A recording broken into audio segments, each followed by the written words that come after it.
Thank you for tuning into our podcast, Canal Days. I'm your host, Carrie, and joining us today is Holyoke's very own local historian and creator of the historical tours of Greater Holyoke, Robert Coleman. He personally offers and leads public and private tours, as well as presentations of historical sites within communities throughout Massachusetts. Currently, the communities he has chosen to focus on this year are Holyoke, Chicopee, South Hadley, and East Hampton, and also Granby and Amherst as well. This tour spotlights the local canals, reservoirs, cemeteries, and churches, as well as various parks, streets, and selected historical houses within each community.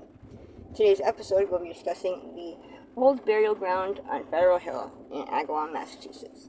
So tell us of the arrangement of the stones within the Federal Hill burial ground. They have their original arrangement east to west, and that's wonderful to see, so they're not pointing towards the road like a lot of cemeteries. It's a burial ground, and it's just ancient burials in there, 300 years old almost, and they've kept the direction, and that's nice to see.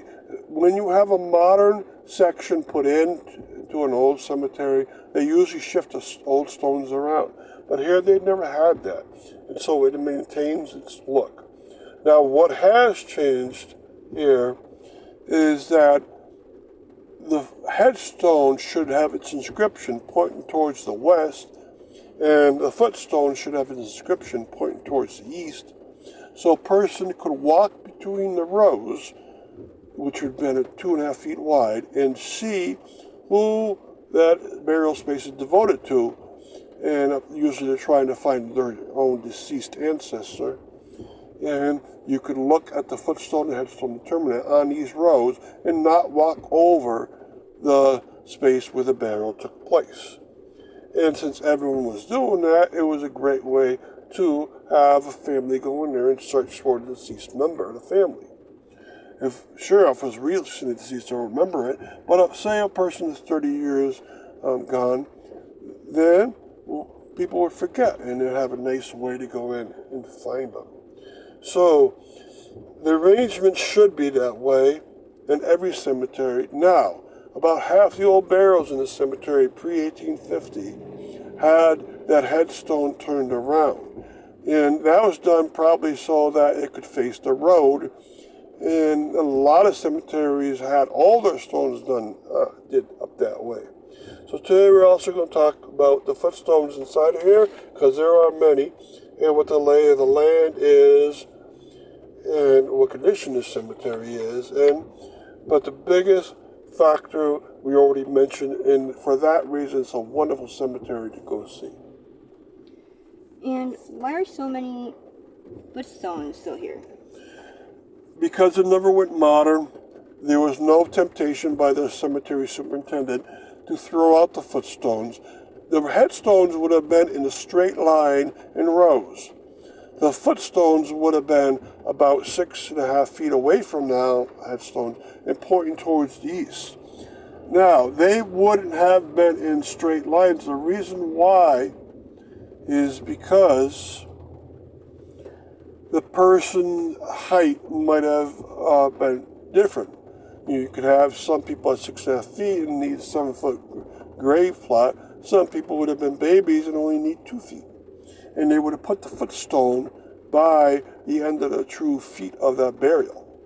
So a lot of superintendents would have been tempted to move those footstones and get them lined up or just take them out, so it's easier to mow the grass and plant new grass. And well, it's easier for them, but it's taking away that ancient look that you're supposed to have, and for religious reasons you're supposed to have. The headstone points to the east for a reason, to the west for a reason. The burial of the person was head towards the west, feet towards the east, for a reason, so that on Resurrection Day they could rise up and have their body, upper torso, looking towards the east. And really quick before we continue with the rest of our interview, if you'd like to find out more information or sign up for any of his various tours, you can check out his website at holyokecanaltour.org. And there you can find videos and podcasts of the staff selling each of his tours, as well as photos and text of the historical sites throughout as well.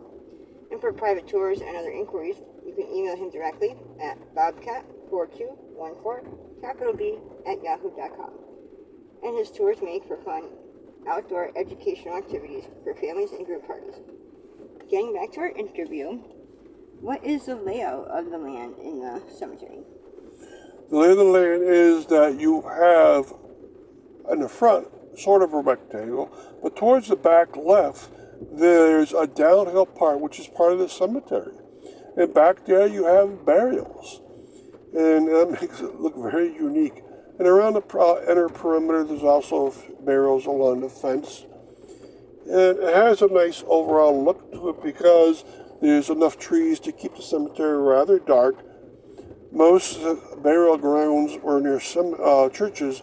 This one seems not to have been. And for that reason, a lot of trees are planted nearby. They're very big trees. And they make it look very dark. So it's a dark and then sloping downwards cemetery. It's nice to go visit for that reason. And if you ever want to make a movie on a burial ground and have a spooky look, this is a great place. It's dark. The stones are very dark brown stones. There's that downhill back part which is strange to have. And it's laid out without any modern stones. It's laid out in the original format for the most part. So I want to tell Agawam Paranormal this, but they're probably listening anyways. It's a great spot to do paranormal activity too, because almost nothing has been changed around. And is the cemetery in good shape? Yes, it's in good shape. So the town, or the city of Agawam now, has really taken care of it through the years.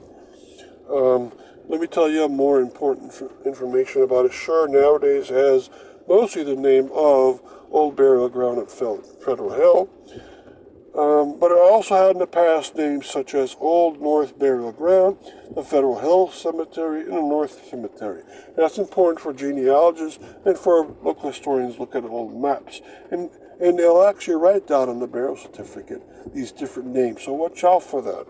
And the location, sure, it's in the northeastern section of Agawam, but specifically it's on Cooper Street near Fairview Street.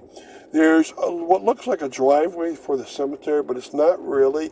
You can only go on it for about 60 feet when it turns into a driveway for a business, so it's private. So only use the very first part or pull off on the grass on the side of Cooper Street itself. Now, it was made in 1736, so its 300th anniversary will be in 12 years, and so the comment about is, well, take care of it. Yes, for such an old cemetery, the grass is still beautiful inside there, so someone's really putting a great effort to make it look superb. Cooper Street, there's a Harvey Cooper in the back of the cemetery with his wife and a couple other relatives of that family, so watch out for that.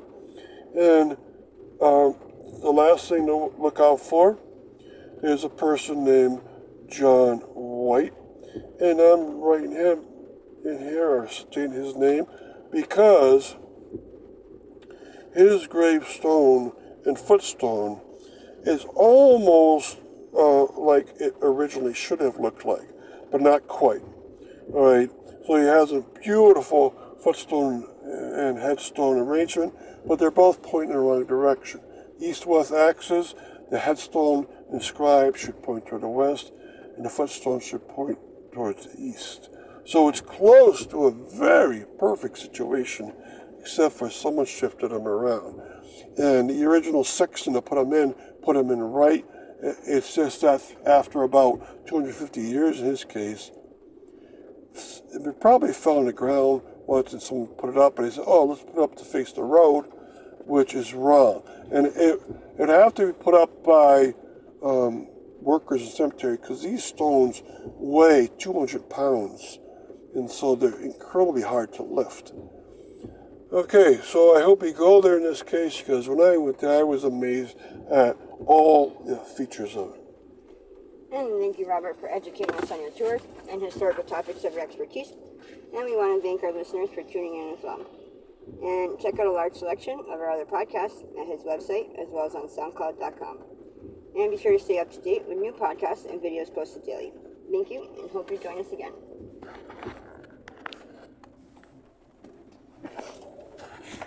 Agawam Center Cemetery, located in Agawam, Massachusetts.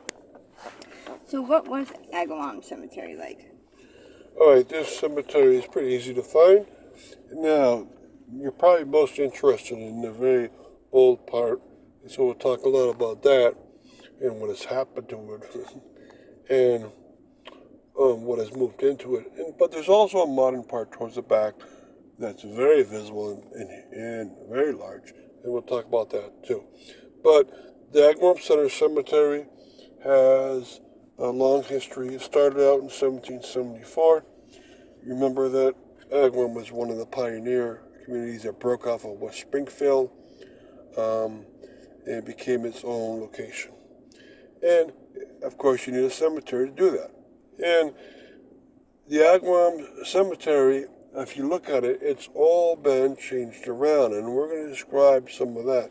But there's a lot of brownstones around, of course, because brownstones, gravestones, were very common from about 1700 to about 1810.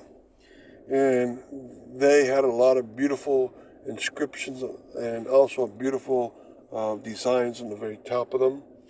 And their arrangement typically is so that the brownstone inscriptions would point towards the west, the footstone would point with inscriptions towards the east, and then the burial of the person would be head near the headstone and feet near the footstones. And they should be lined up in an east-west axis. Now, when you go into the cemetery, you don't find that. And also, the next section are type of stones that came around from 1810 until the late 1800s was the marble stones. And those also, in the beginning, should be, or fairly random alignment, should have, at least in the very old ones, some footstones. And you don't find that in the Agawam Center Cemetery. It's not there. Right? And then the late 1800s, you'll find a lot of obelisk. And you don't find that. You find those, but you don't find them. You find them a little too close together. So I think something strange happened. And how has it been changed around? Okay, so the reason why it's changed around how is that when the concept of a lawn cemetery came around in about 1865, there they try to emulate the Civil War cemeteries like Arlington, which were all lined up in perfect rows because there's so many burials. And there, maintenance workers love those because you can just go with the lawn mowers and other equipment right through the area very quickly. And so what a lot of cemetery owners did was take the stones, the oldest stones in these cemeteries, and arranged them in perfect lines. And they arranged them so the inscription faced towards the road. And they threw out a lot of footstones because the lawn cemeteries, you didn't like to have footstones around. You couldn't mow as well. So they tried to force it to look like the modern cemetery of nowadays, instead of having the old-time churchyard look to it. And in Agawam Center Cemetery, there's drastic changes. Stones changed 90 degrees, some changed 180 degrees, some changed all three-quarters of the way around. And stones placed too close together, stones that the families used to have a little bit of randomness to them, and all they'd have now is straight lines. And also, very strangely compared to most cemeteries, is that you have some facing towards the north, some facing towards the east, right, which is where the road is. And so it's not truly lined up like a lawn cemetery either. So they did a lot of rearrangement, but a very strange manner that they're lining things up in a lot of different directions, which is very strange for a rearranged cemetery. Basically, all Protestant cemeteries have been rearranged. And really quick, before we continue with the rest of our interview, just to fill our listeners in, for more information, or if you're interested in signing up for any of his various tours, check out his website at holyokecanaltour.org. And there you can also find videos and podcasts of the stops along each of his tours, as well as photos and text of the historical sites throughout as well. And for private tours and other inquiries, you can email him directly at bobcat 4214, capital B, at yahoo.com. And his tours make for fun, educational, outdoor activities for families and group parties. So getting back to our interview, what cemetery has been moved into this cemetery? Okay, one cemetery has been moved into it, and that was in the year 1913. The Fair Family Cemetery with the Fair members were moved from River Road, where they had a farm, into this cemetery. Now, what they did, besides move the bodies, they also threw out the old-time stones, and they replaced them with modern gravestones. And I found 3 members of the Fair family, at least, maybe up to 5 also. Jonathan Easton Fair is there, Moses Fair is there, so forth. So, inside this major cemetery, Agawam Center, there's been a moved cemetery, but that's not unusual at all. And usually it happens to the main Protestant cemetery. They receive other family cemeteries. But there's other family cemeteries around Agawam that have not been moved, so they've retained their character. And there's other cemeteries around this area. So this is a great place to start looking at the cemeteries of Agawam. But it shouldn't end here, because they even have a modern one, a very modern one, the Massachusetts State Veterans Cemetery. And you should check out that one, of course. And what is the modern section like? Okay, now easy to find a modern section. The old section is very well denoted or laid out. And then as you advance towards the west, you start to see a special section where the potter's field is, where the paupers are buried. That's towards the back right of the old section. And then all of a sudden, you're into the 1940s and 50s section. And that's this modern section, all the way to present day, is enormous in Agawam Center Cemetery. So you very quickly go from very old to very new. And that's unusual in most cemeteries, because usually it's a mixture. We really didn't get this. And I think there was land acquisition to help them build up the modern section, and the old section was only quite tiny. And then there's even a more modern section in back of the emergency vehicle section, the police and the fire stations. And back there's up to the year 2000 section. And then if you drive towards the way back, you think that there might be something special back there. There's a long line of evergreen bushes that are so thick it's hard to see through them or under them. You have to go up and push down the tops of them. In the back there's a valley and probably a private residence to the side. So it's a very strangely arranged cemetery, and especially strange when you have so many of the old stones moved into these scattered directions. And across the street, what is there? There's a church, but it's a Catholic church, right? But I would think that there must have been a congregational church nearby, and this was in the old-time churchyard cemetery. So that is it for the Agawam Center Cemetery. And thank you, Robert, for educating us on your chores and historical topics of your expertise. Thank you for tuning into our podcast, Nowadays, What Life Was Like in the Industrial Connecticut River Valley of Massachusetts. I am your host, Carrie, and joining me today is Holyoke's very own local historian and creator of the historical tours of Greater Holyoke, Robert Como.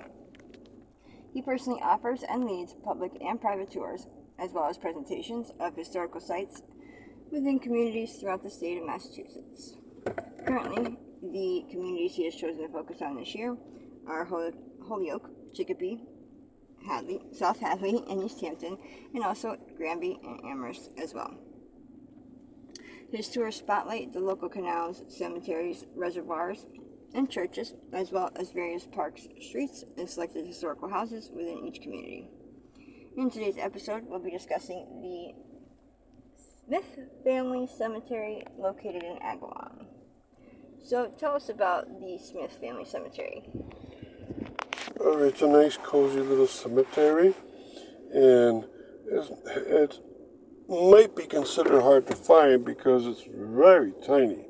So your first consideration was to get it put into a GPS or into your cell phone and type in the address 780 South Westfield Street. Now, that is a house, and it's easy to find the address on the house because they have a blinking red light saying it's 780. Across the street is where the cemetery is, and it's tiny. There might be only 12 burials inside of there. It's very well maintained, though. And when you get there, please park on the same side of the street as the cemetery. If you're going in the other direction, go up to the golf course and turn around. And then when you get there, almost fully go off the side of the road because cars go very fast on this section of Southwest Mill Street. All right, so today we're going to talk about the cemetery and its headstones and footstones. And we're also going to talk about maybe some of the people that are buried here. Smith family plus. And are there headstones and footstones oriented correctly? The headstones are pointed toward the westerly direction, which is the correct direction. So you're supposed to come up to a headstone and be able to read what it says. Now, west also points towards the road, so that no one was ever tempted to change that direction. The footstones should be, for an adult, about 7 feet away, for a child, 2 or 3 feet away, and they are. Now, the footstones are supposed to point towards the east, as if in between is the body, no inscriptions facing it towards the body, all inscriptions will face outwards, and the headstone faces towards the west. The inscription on the footstone should point to the east. Here they point to the west. So someone shifted only those tiny things around, probably to face them towards the road. They probably thought, oh, that's the wrong direction.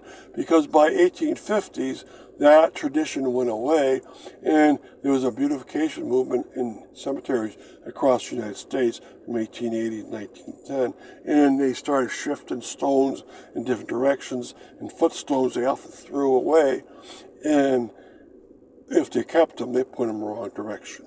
Now, this cemetery is from 1814, right? And all the burials predate 1855, so everything should be pointed in towards the west on those inscriptions, and they are. So that tradition has been followed nicely. The children's footstones are only 2 and 3 feet away from the headstone, and that is correct. They should not all be in a line, those footstones, but the headstones should be, and that is correct. Now, there's only one row of 12 burials, 10 headstones. 2 of the headstones have double names on them. There should be 10 footstones, and there are 6. So 4 of them got thrown out or lost. Maybe they're under the soil at this point. So this cemetery is textbook perfect in order to point out what's going on to people. And this tradition is followed in the cemetery, and very few cemeteries are, and especially in Agawam, there are a lot of haphazard behavior in the stones. And really quick, before we continue with the rest of our interview, just to fill our listeners in, for more information or to sign up for any of his various tours, you can check out his website and at holyokecanaltour.org. And there you can find videos and podcasts of the stops along each of his tours, as well as photos and text of the historical sites throughout as well. And for private tours and other inquiries, you can email him directly at bobcat4214, And his tours make for fun, educational, outdoor activities for families and group parties. So getting back to our interview, is this cemetery well taken care of? Yes, it's very well taken care of. It's probably owned by Agawam itself at this point. It started out private as a family cemetery, but they probably took over. And the fence behind is very nicely taken care of. The fence in front, the picket fence, is extremely nice. Beautiful steps going up. It's a nice, cozy little cemetery. Grass is well cut. Stones are well maintained and upright. So someone's put a lot of work into making sure this area is kept beautiful. And they even replaced the fence in back. I see the old fence posts back there. And they even trimmed some of the trees and cut one down that was damaged or about to fall down towards the back. So, yes, it's extremely well maintained. And most cemeteries in Agawam are. And tell us something about the people buried here.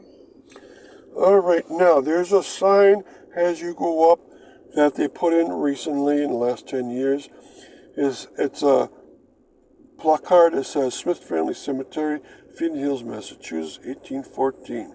And then it has all the 12 inscriptions found on the 10 gravestones. And you can read this. And they go in order from left to right through the cemetery.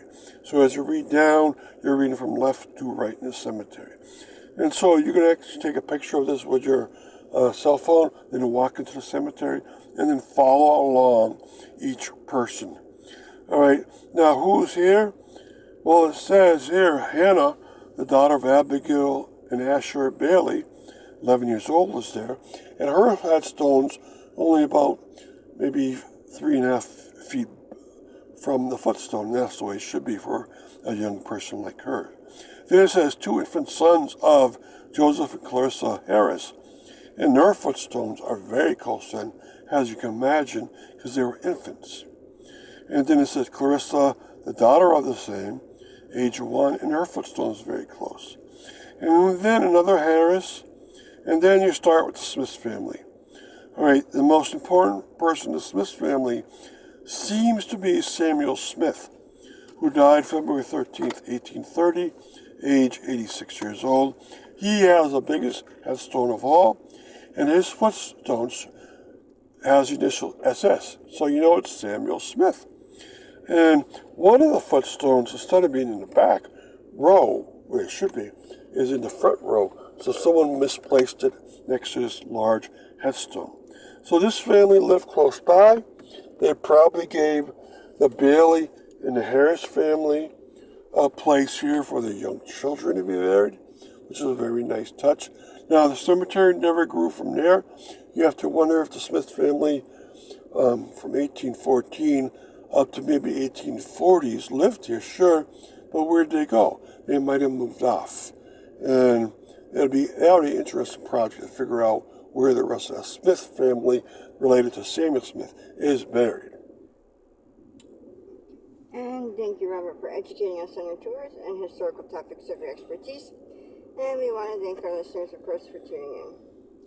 And you can check out a large selection of other podcasts on his website, as well as on SoundCloud.com. And be sure to check out and stay up to date with new videos and podcasts posted daily. Thank you, and hope you join us again.